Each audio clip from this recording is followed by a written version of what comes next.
आपलं स्वागत. नजर टाकूयात आजच्या घडामोडींवर. गोवर्धनी मातेचा वर्धापन दिन सोहळा थाटात साजरा. दर्शनासाठी भाविकांची रीघ. आमदार मंदाताई म्हात्रे यांनीही घेतले गोवर्धनी मातेचे दर्शन. नवी मुंबईत गोविंदांचा जल्लोष. दहीहंडी उत्साहात संपन्न. स्वेच्छानिवृत्तीधारकांनाही मिळणार 1 रँक 1 पेन्शनचा फायदा. पंतप्रधान नरेंद्र मोदींची घोषणा. सजावटीच्या सामानांनी नवी मुंबईतील बाजारपेठा सजल्या. गणपती मखरांना फुलांच्या सजावटीचा पर्याय. खांदा परिसरातील जुगार अड्ड्यांवर छापा. 17 जणांना केलं अटक. कायद्याच्या कक्षेत राहून सण साजरे करा. नवी मुंबई पोलिसांच्या सार्वजनिक गणपती मंडळांना सूचना. पुन्हा एकदा स्वागत. श्री गोवर्धनी माता मंदिराचा 7वा वर्धापन दिन सोहळा रविवारी थाटात साजरा करण्यात आला. मोठ्या संख्येने भाविक भक्तांनी दर्शन घेत महाप्रसादाचा लाभ घेतला. आमदार मंदाताई म्हात्रे यांनीही उपस्थित राहून गोवर्धनी मातेचं दर्शन घेतलं.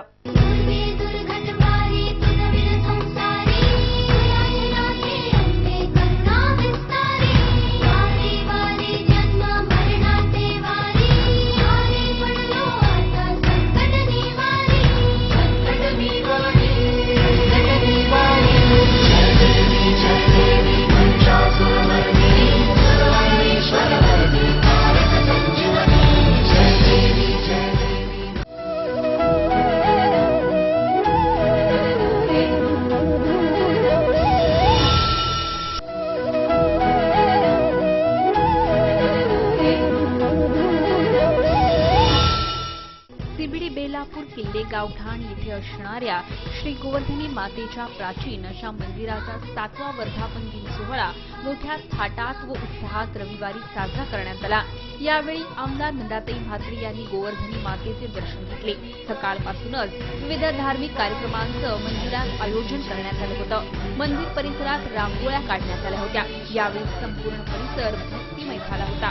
मोठ्या संख्येनं भाविक भक्तांनी गोवर्धनी मातेच्या दर्शनासाठी रीघ लावली होती. तसेच यावेळी भक्तांनी महाप्रसादाचाही लाभ घेतला. व्हिडिओ जर्नलिस्ट सुरज कांबळेसह राज चव्हाण, MBTV. नवी मुंबईत ठिकठिकाणी गोविंदांचा जल्लोष पाहायला मिळाला. रस्त्यावर दहीहंडी उत्सव साजरा करण्यास मज्जाव केल्याने यावर्षी अनेक मंडळांनी मैदानात दहीहंडी साजरी केली. परंतु मैदान उपलब्ध न झाल्याने नवी मुंबई पनवेल परिसरात जवळपास 100 दहीहंड्या रद्द करण्यात आल्या.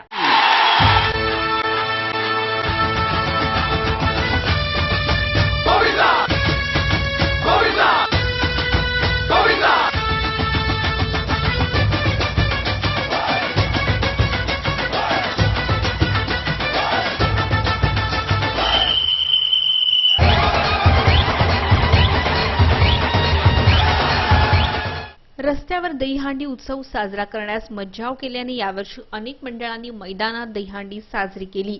परंतु मैदान उपलब्ध न झाल्याने नवी मुंबई पनवेल परिसरात जवळपास 100 दहीहंड्या रद्द करण्यात आल्या.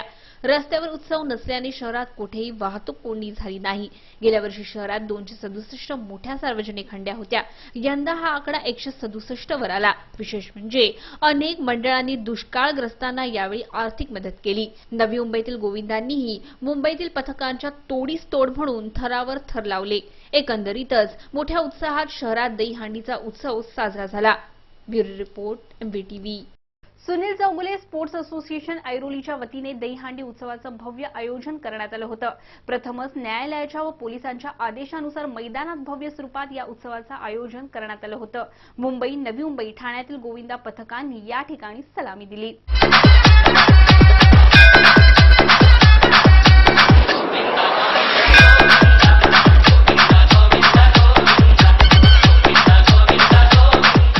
नवी मुंबईत भव्य स्वरूपात साजऱ्या झालेल्या दहीहंडी उत्सवापैकी एक म्हणजे सुनील चौगुले स्पोर्ट्स असोसिएशन ऐरोलीची दहीहंडी. या ठिकाणी 11,11,111 अशा भव्य बक्षिसांची लयलूट सलामीवीर व दहीहंडी फोडणाऱ्या पथकावर करण्यात आली. मुंबई, नवी मुंबई, ठाणे परिसरातून गोविंदा पथक सलामी देण्यासाठी या ठिकाणी आली होती. विशेष म्हणजे सर्वोच्च न्यायालयाच्या आदेशानुसार प्रथमच या दहीहंडी उत्सवाचं भव्य स्वरूपात मैदानात आयोजन करण्यात आलं होतं. या भव्य दहीहंडी उत्सवाबाबत आयोजक व विरोधी पक्षनेता विजय चौगुले यांनी अधिक माहिती दिली आहे. दरवर्षी ज्या पद्धतीने सण साजरा करायला पाहिजे, दहीहंडी हा उत्सव उत्सव हा महाराष्ट्रातला आगळा वेगळा सण आहे आणि त्या पद्धतीने आम्ही साजरा करण्याचा आम्ही प्रयत्न करतो. यावर्षीचं काय वैशिष्ट्य आहे तुमच्या मंडळाचं? वैशिष्ट्य काय दरवर्षाप्रमाणे तसंच आमचं यावेळी सुद्धा आम्ही तशाच पद्धतीने एन्जॉय करतो आणि त्याच पद्धतीने साजरा करतो. या दहीहंडी उत्सवादरम्यान आगरी कोळी गीतकार दादूस यांनी प्रेक्षकांचं व येणाऱ्या गोविंदा पथकांचं भरपूर मनोरंजन केलं. त्याचप्रमाणे अतिशय शिस्तीने हा दहीहंडी पथक थर लावत असतात. अतिशय सुंदर अशी या ठिकाणी शिस्तबद्ध असा गोविंदा पथकांचं कार्य चालू असतं आणि आदरणीय विजय चौगुलेंच्या वतीनं आपल्या सगळ्यांचं स्वागत आणि मी देखील आपला नायक कलाकार संगीत चौगुले दादूस यांच्या वतीनं आज रंगी टीव्हीच्या वतीनं आपल्या सगळ्यांना शुभेच्छा देतो. थँक्यू. या उत्सवासाठी भव्य स्टेज उभारण्यात आला होता. तसेच लावण्यांचा कार्यक्रमही यावेळी पार पडला. व्हिडिओ जर्नलिस्ट सनी मेहरोलसह राज चव्हाण, MVTV. लष्करी सेवेतून स्वच्छानिवृत्ती स्वीकारणाऱ्या माजी सैनिकांनाही आता वन रँक वन पेन्शनचा लाभ मिळणार आहे. यामध्ये कोणताही भेदभाव केला जाणार नाही अशी घोषणा पंतप्रधान नरेंद्र मोदी यांनी केली आहे. लष्करी सेवेतून स्वच्छानिवृत्ती स्वीकारणाऱ्या माजी सैनिकांनाही आता वन रँक वन पेन्शनचा लाभ मिळणार आहे. यामध्ये कोणताही भेदभाव केला जाणार नाही अशी घोषणा पंतप्रधान नरेंद्र मोदींनी केली आहे. OROP बाबत मोठी घोषणा करत पंतप्रधान मोदींनी सर्वांनाच धक्का दिलाय. लष्करामध्ये 15 वर्षापेक्षा अधिक काळ नोकरी करणाऱ्या प्रत्येक जवानाला या निवृत्ती वेतन योजनेचा लाभ मिळणार असून या व्यतिरिक्त कर्तव्य बजावत असताना जखमी झाल्याने निवृत्ती घेणाऱ्यालाही याचा लाभ मिळणार आहे. वरिष्ठ अधिकाऱ्याप्रमाणेच हवालदार, शिपाई, नायक यांनाही या योजनेचा लाभ होणार असल्याचंही मोदींनी नमूद केलंय. शनिवारी संरक्षण मंत्री मनोहर पर्रिकर यांनी स्वेच्छानिवृत्ती स्वीकारणाऱ्यांना या योजनेचा लाभ होणार नसल्याचं सांगितलं होतं. त्यानंतर पंतप्रधानांनी केलेल्या या घोषणेमुळे स्वेच्छानिवृत्ती स्वीकारणाऱ्या माजी सैनिकांना मोठा दिलासा मिळालाय. Bureau report, MVTV. कायद्याच्या कक्षेत राहूनच गणपती मंडळांनी गणेशोत्सव साजरा करावा असे आदेश नवी मुंबई पोलीस विभागाने मंडळांना दिले आहेत. यासाठी गणेश मंडळांना पोलिसांनी काही महत्त्वाच्या सूचना केल्या आहेत. कायद्याच्या कक्षेत राहूनच गणपती मंडळांनी गणेशोत्सव साजरा करावा असे आदेश नवी मुंबई पोलीस विभागाने दिले आहेत. यासाठी गणेश मंडळांना पोलिसांनी काही महत्त्वाच्या सूचनाही केल्या आहेत. लाऊडस्पीकर डीजेचा मर्यादित आवाज ठेवावा जेणेकरून ध्वनी प्रदूषण होणार नाही व त्याचा इतर नागरिकांना त्रास होणार नाही. सार्वजनिक गणेशोत्सव मंडळांनी पार्किंगची चोख व्यवस्था करावी. नागरिकांना वावर करण्यासाठी मंडपासमोर काही जागा सोडावी. त्याचप्रमाणे गणेश मंडळांनी CCTV बसवावेत. तसेच सुरक्षा रक्षकांची नेमणूक करावी अशा सूचना गणेश मंडळांना देण्यात आल्या आहेत. गणेशोत्सवादरम्यान शहरात ठिकठिकाणी पोलीस तैनात करण्यात येणार असून जुगार खेळणाऱ्यांवर पोलिसांची करडी नजर असेल असं पोलीस उपायुक्त विश्वास पांढरे यांनी सांगितलंय. तसेच गणेश मंडळांनी नियमांचं पालन करून पोलिसांना सहकार्य करावे असे आवाहनही त्यांनी केलंय. ज्या पद्धतीने दहीहंडीच्या वेळी सर्व नागरिकांनी, सर्व मंडळांनी आम्हाला सहकार्य केलेलं आहे, तर त्याच पद्धतीने आगामी गणेश उत्सवमध्ये सुद्धा सहकार्य करावं, नियमांचं पालन करावं आणि एक नवा आदर्श घालून द्यावा असं मी सर्व मंडळांना आणि नागरिकांना या निमित्ताने आवाहन करतो. याचबरोबर असं सुद्धा कधी आढळून येतं की गणेश उत्सव ज्या ठिकाणी आहे किंवा गणपतीची स्थापना ज्या ठिकाणी करण्यात आलेली आहे त्या ठिकाणी सुद्धा कधी जुगारासारखे किंवा पत्ते खेळणे असे प्रकार चालू असतात. तर अशा ठिकाणावर सुद्धा आम्ही लक्ष ठेवून कारवाई करणार. व्हिडिओ जर्नलिस्ट सनी मेहरोलसह राज चव्हाण, MVTV. गणेशोत्सव अवघ्या काही दिवसांवर येऊन ठेपलाय. अशात नवी मुंबईतील बाजारपेठा सजावटीच्या सामानांनी झगमगून गेल्या आहेत.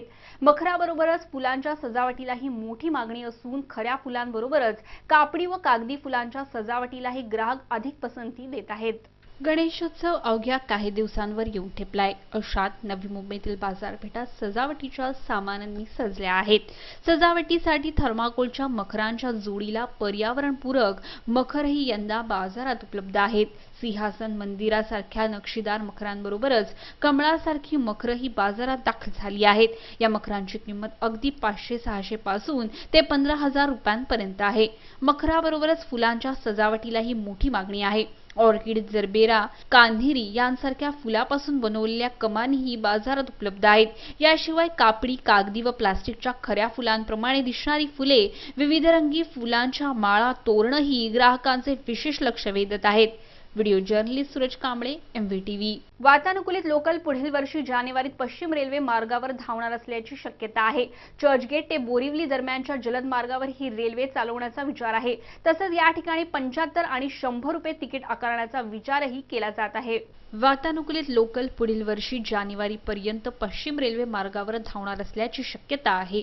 चर्चगेट ते बोरिवली दरम्यानच्या जलद मार्गावर ही रेल्वे चालवण्याचा विचार असून ती 12 डब्यांची करण्याची योजना आहे। यासाठी 75 ते 100 रुपये तिकीट आकारण्याचा विचार आहे। तसेच प्रवासासाठीचे 40 ते 25 किलोमीटरचे टप्पे ठरवण्यात येणार आहेत। ही लोकल याच वर्षी सुरू करण्याचा विचार होता, मात्र आता या लोकलसाठी जानेवारी 2016चा मुहूर्त ठरवण्यात आला असून आधीच्या 3 डब्यात विभागण्याऐवजी नेहमीप्रमाणे 12 डब्यांची करण्याच्या दृष्टीने चाचपणी केली जात आहे। Bureau report, MVTV। राज्यात सध्या दुष्काळ सदृश्य स्थिती आहे। अशात पुरेसा पाऊस न पडल्याने नवी मुंबईतील तलावही तळ गाठू लागली आहेत। त्यात गणेशोत्सव जवळ आल्याने गणपती विसर्जनाचा प्रश्न निर्माण झालाय। यंदा समाधानकारक पाऊस न झाल्याने राज्यात दुष्काळाचं सावट पसरले। त्यामुळे मुंबई पुण्यात तर पाणी कपात करण्यात आली असून भविष्यात नवी मुंबईतही पाणी कपातीचं संकट भेडसावू शकतं। सध्या शहरातील काही तलाव अपुऱ्या पावसामुळे तळ गाठू लागली आहेत। नवी मुंबईतील काही तलावात अर्ध्याहूनही कमी पाणी शिल्लक राहिले। त्यात आता गणेशोत्सव जवळ येऊन ठेपलाय। शहरातील विविध तलावात गणपती मूर्त्या विसर्जित केल्या जातात, मात्र तलावात निम्म पाणी शिल्लक राहिल्यानं या गणेश मूर्त्या विसर्जित तरी कशा होणार असा प्रश्न आता निर्माण झालाय। येत्या 8 ते 10 दिवसात पाऊस झाला नाही तर नागरिकांना कृत्रिम तलाव व इतर ठिकाणी आपल्या बाप्पाचं विसर्जन करावं लागण्याची शक्यता आहे। Video journalist Suraj Kamble, MVTV। Kamothe police ठाण्याच्या हद्दीतील धाकटाखांदा गावात सुरू असलेल्या जुगार अड्ड्यावर छापा टाकत शनिवारी कामोठे पोलिसांनी 17 जणांना अटक केली आहे। पोलिसांनी घटनास्थळावरून 37,940 रुपयांची रोख रक्कमही जप्त केली आहे। कामोठे पोलीस ठाण्याच्या हद्दीतील धाकटाखांदा गावातील रहिवाशी भरत जनार्दन पाटील यांच्या घरात सुरू असलेल्या जुगार अड्ड्यावर छापा मारत शनिवारी कामोठे पोलिसांनी 17 जणांना अटक केली आहे। पोलिसांना मिळालेल्या माहितीवरून या ठिकाणी छापा टाकला असता घटनास्थळी पत्त्यांचा डाव खेळणाऱ्यांमध्ये धावपळ सुरू झाली। मात्र पोलिसांनी घटनास्थळावरून 17 जणांना अटक केली असून त्यांच्याकडून 37,940 रुपयांची रोख रक्कम जप्त केल्याची माहिती पोलीस उपायुक्त विश्वास पांढरे यांनी दिली। धाकटाखांदा कॉलनी या ठिकाणी जुगार चालू असल्याबाबतची माहिती पोलिसांना मिळालेली होती। त्यावेळेस त्या ठिकाणी 17 लोक हे बेकायदेशीररित्या जुगार खेळताना आढळून आले। त्या लोकांकडून 38,000 रुपये जप्त करण्यात आलेले आहेत। त्या 17 लोकांना अटकसुद्धा करण्यात आलेली आहे। व्हिडिओ जर्नलिस्ट सनी मेहरोलसह राज चव्हाण, MVTV। कर्मचारी भविष्य निर्वाह निधी अर्थात EPFOशी संलग्न विम्याची कमाल मर्यादा 3,60,000 वरून 5.5 लाख रुपयांपर्यंत वाढवण्यात येण्याची शक्यता आहे। संबंधित प्रस्तावाला 9 सप्टेंबर पर्यंत मंजुरी मिळू शकते। हा प्रस्ताव मंजूर झाल्यास त्याचा फायदा 6 कोटी कर्मचाऱ्यांना होणार आहे। कर्मचारी भविष्य निर्वाह निधी अर्थात EPFOशी संलग्न विम्याची कमाल मर्यादा 3,60,000हून 5.5 लाख रुपयांपर्यंत वाढवण्यात येण्याची शक्यता आहे। संबंधित प्रस्तावाला 9 सप्टेंबर पर्यंत मंजुरी मिळू शकते। हा प्रस्ताव मंजूर झाल्यास त्याचा थेट फायदा देशातल्या 6 कोटी कर्मचाऱ्यांना होणार आहे। नवीन प्रस्ताव मंजूर झाला तर कर्मचाऱ्यांचा मृत्यू झाल्यावर त्यांच्या कुटुंबियांना महिन्याच्या सरासरी वेतनाच्या 30 पट रक्कम मिळणार आहे। सध्याच्या नियमानुसार लाभार्थींना महिन्याच्या सरासरी वेतनाच्या 20 पट रक्कम आणि त्या रकमेवर 20% व्याज मिळतो। Bureau report, MVTV। आजच्या बातमीपत्रामध्ये इतकंच। पुन्हा भेटूया पुढच्या बातमीपत्रात। तोपर्यंत नमस्कार।